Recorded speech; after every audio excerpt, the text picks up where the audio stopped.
Fiscalía, ¿algo más que manifestar? Sí, su señoría. Solicito ahora debate para vincular al proceso. Adelante. Su señoría, con fundamento en el artículo 316 del Código Nacional de Procedimientos Penales, esta Fiscalía solicita dicte auto de vinculación a proceso en contra de Carlos Atanasio Fuentes Ruiz por su probable participación en el delito de secuestro agravado, previsto y sancionado en el artículo 9, fracción primera, inciso A, y en el artículo 10, fracción primera, incisos B, C y F, de la Ley General para prevenir y sancionar los delitos en materia de secuestro, sustentándome para ello en los siguientes hechos. El 22 de mayo del 2012, aproximadamente a la 1:10 de la madrugada, el señor Martín Estrada Casas Contreras y su esposa Patricia Alexandra Venegas Cruz, quien contaba con 2 meses de embarazo,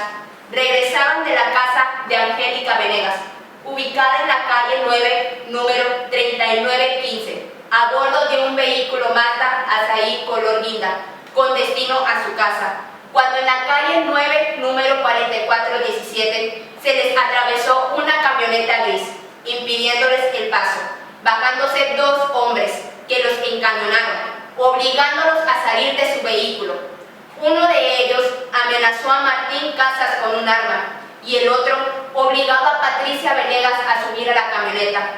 Martín intentó oponerse, pero uno de ellos disparó 2 veces, logrando así subir a la camioneta a Patricia. Los sujetos se fueron del lugar, dejando a Martín Casas, quien se dirigió al edificio de enfrente, donde pidió al vigilante Lorenzo Lemus un teléfono para llamar a la policía. Fue mediante la intervención del teniente Armando Buitrago que se lograron interceptar y grabar las llamadas el 5 de junio, donde le exigían a Martín $1.000.000 a cambio de su esposa. Dichas llamadas fueron rastreadas y así se logró ubicar el lugar donde se encontraba en cautiverio Patricia Venegas, la cual fue rescatada el 7 de junio, junto con la detención de uno de los secuestradores. Este hecho encuadra en una conducta que la ley señala como delito y la probabilidad de que Carlos Fuentes lo cometió se ha establecido con los datos de prueba que obran en los antecedentes de la investigación.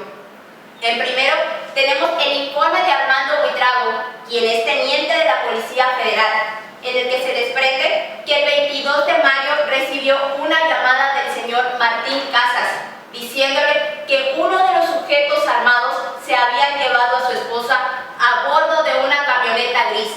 que al ubicarse el teniente en el lugar de los hechos, encontró en el Mazda una huella latente en la manija de la puerta delantera del copiloto, que de acuerdo con la Dirección de Servicios Periciales resultó perteneciente a Carlos Fuentes, que del celular desde donde se hicieron las llamadas pidiéndole el rescate de $1.000.000 se encontraba registrado a nombre de Carlos Fuentes, y que el 17 de junio, al momento de su detención, Carlos Fuentes tenía en su poder una pistola 9 milímetros y una agenda de teléfonos con el número de Martín Casas. Como segundo, tenemos la entrevista del señor Martín Casas, en la que se desprende que su esposa tenía 2 meses de embarazo, que a la 1:10 de la madrugada del 22 de mayo, después de salir de la casa de su cuñada, se les atravesó una camioneta gris, de la que se bajaron 2 hombres armados, los encañonaron y los obligaron a salir de su auto. Al momento en que él quiso oponerse, uno de los sujetos hizo 2 disparos diciendo: "No quieras que te queme por detrás", que el sujeto que conducía la camioneta la mantuvo encendida y cuando lograron subir a su esposa, se fueron. Como tercero tenemos la entrevista al señor Lorenzo Lemus, quien es vigilante del edificio Torres de Cádiz, ubicado frente al lugar donde sucedieron los hechos, en el que se desprende que se observó la madrugada del 22 de mayo que una camioneta gris se atravesó frente a un carro color guinda y que una mujer fue forzada a subir a la camioneta, que escuchó 2 disparos y después de que los sujetos se fueron, el señor Martín le pidió ayuda para llamar a la policía. Como cuarto, tenemos la declaración de Enrique Pimiento, quien custodiaba a Patricia Venegas el 7 de junio, día de su rescate, en el que se obtiene que se le confiscó el celular de Carlos Fuentes, desde donde hacían las llamadas, y una pistola 9 milímetros, y que fue Carlos Fuentes quien diseñó todo el operativo para secuestrar a Patricia, que entre los dos estuvieron siguiendo a la pareja y que ambos se turnaban la vigilancia de la víctima cada 12 horas. Es por todo lo anterior que esta fiscalía afirma que existen indicios razonables derivados de los datos de prueba que acreditan la probabilidad de que Carlos Fuentes participó en el delito de duración permanente de secuestro agravado, interviniendo de forma dolosa como coautor, y que no se actualiza ninguna causa de extinción ni excluyente del delito, por lo que esta fiscalía solicita dicte auto de vinculación a proceso en contra del señor Carlos Fuentes Ruiz. Es cuanto, su señoría.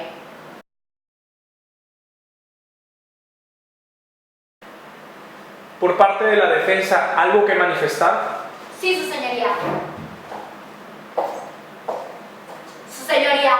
con fundamento en el artículo 19 constitucional y en los artículos 309, 313, 316 fracción tercera y 319 del Código Nacional de Procedimientos Penales, esta defensa se opone a la vinculación a proceso del señor Carlos Fuentes,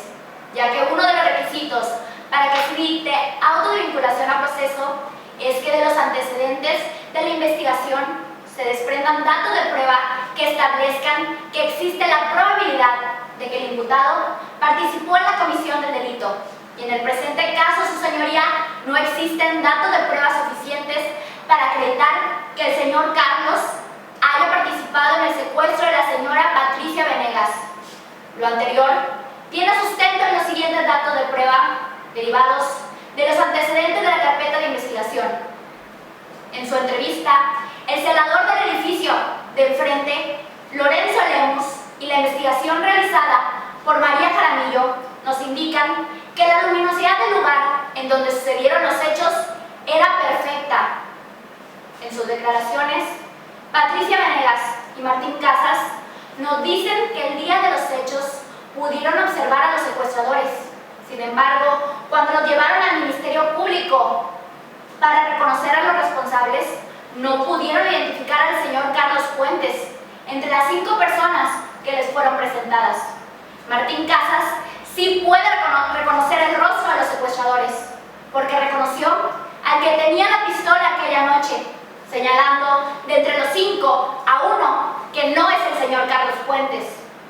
A Carlos Fuentes lo reconoció como el mecánico que había arreglado su auto unos días antes, pero no como uno de los secuestradores. Señoría, Carlos Fuentes y Martín Casas ya se conocían, así que si Carlos hubiera estado el día del secuestro, Martín lo hubiera identificado fácilmente, porque ya sabía quién era. La Fiscalía manifestó que encontró una huella latente perteneciente a Carlos Fuentes en la manija de la puerta del copiloto del Mazda Asaí. Pero, señoría, esto se debe a que, como el mismo Martín Casas refiere, Carlos Fuentes fue el mecánico que arregló el vehículo tan solo unos días antes. Y en cuanto a la propiedad del celular con el que se realizaron las llamadas para el rescate, y que la Fiscalía refiere que es propiedad del señor Carlos Fuentes, resulta importante señalar que el día 3 de junio el señor Carlos Fuentes lo reportó como extraviado, y de las diligencias del policía Huitrago se desprende que las llamadas para pedir el rescate se realizaron el 5 de junio, pero para entonces, su señoría, ya se encontraba reportado como extraviado el celular a la empresa Movistar. Y respecto al arma que le encontraron al momento de su detención, esta se le había dado a Enrique Pimiento como garantía porque le había prestado 20,000 pesos, lo cual se comprueba con la letra de cambio que obra en los antecedentes de investigación. Su señoría, es muy importante destacar que el día y la hora en que sucedieron los hechos, Carlos Fuentes se encontraba laborando. Este dato se desprende de la declaración de su jefe, Eduardo Santos, quien lo vio llegar el 22 de mayo a las 10 de la noche, y su permanencia En la fuente del trabajo se confirma porque ellos deben de registrar cada 2 horas una ficha para tener el control. Y el 22 de mayo, Carlos Puentes estuvo haciendo su turno de las 12 de la noche a las 12 del día. Pero en esa ocasión entró a las 10 de la noche para reemplazar a Enrique Pimiento y aparece su registro cada 2 horas. Por lo anterior, esta defensa afirma que Carlos Puentes no participó en el secuestro de Patricia Venegas. Lo cierto es que con lo único que cuenta la Fiscalía es con el señalamiento hecho por uno de los secuestradores, quien tiene una condena de 18 años de prisión por el delito de homicidio. Y en su declaración, él mismo dice textualmente: no quiero volver a ese infierno de la cárcel, haría lo que fuera por no volver a ese lugar. Y fue por esta razón que al momento de su detención llegó a un acuerdo con la Fiscalía al saber que podía disminuir su pena. Su señoría, dado que los argumentos del Ministerio Público son insuficientes para demostrar de manera satisfactoria la probable participación de Carlos Puentes en los hechos que se le imputan, esta defensa reitera la solicitud de que dicte auto de no vinculación a proceso a favor del señor Carlos Puentes Ruiz. Es cuanto.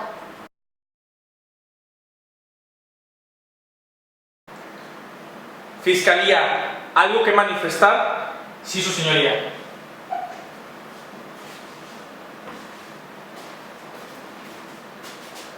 Su señoría, con fundamento en el artículo 157 del Código Nacional de Procedimientos Penales, esta Fiscalía le solicita la medida cautelar prevista en el artículo 155 del Código Nacional de Procedimientos Penales,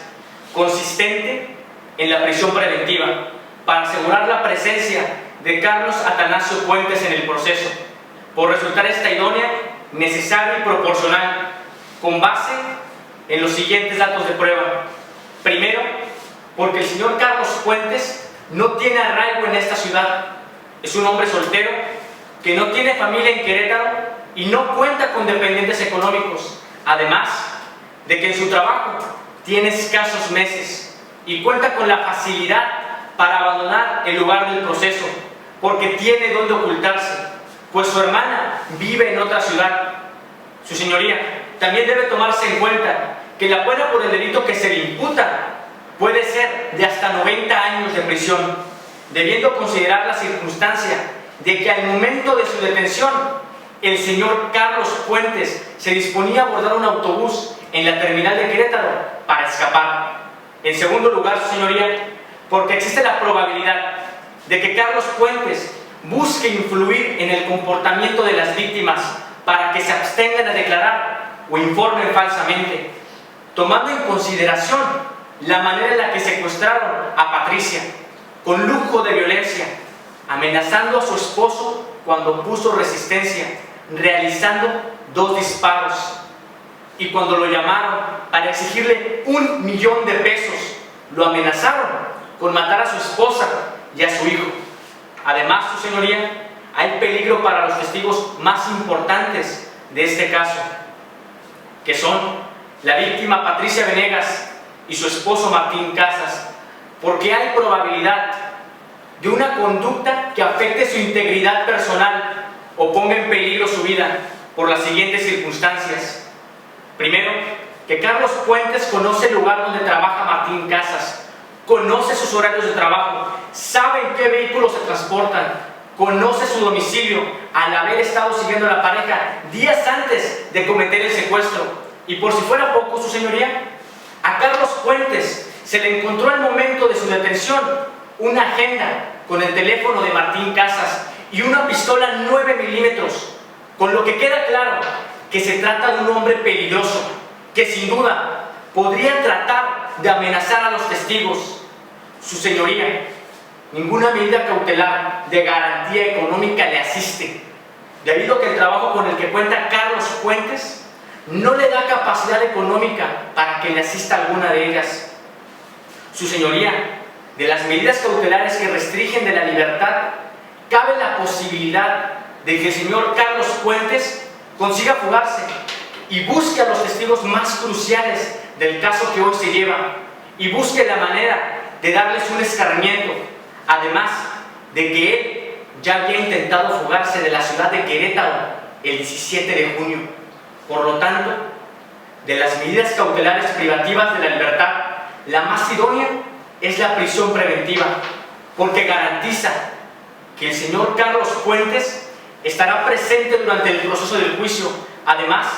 de que no habrá manera de que los testigos más importantes del juicio corran algún riesgo. Esta Fiscalía, de acuerdo en el artículo 167 del Código Nacional de Procedimientos Penales, considera que otras medidas cautelares no son suficientes para garantizar la comparecencia de Carlos Fuentes en el juicio, en el desarrollo de la investigación y para asegurar la protección de las víctimas y los testigos. Porque de los antecedentes antes mencionados se desprenden datos que nos llevan a concluir que ninguna otra medida cautelar es suficiente, por lo cual esta Fiscalía le solicita la medida cautelar prevista en el artículo 155 del Código Nacional de Procedimientos Penales, consistente en la prisión preventiva, por resultar esta idónea, necesaria y proporcional para Carlos Atanasio Fuentes. Es cuanto, su señoría.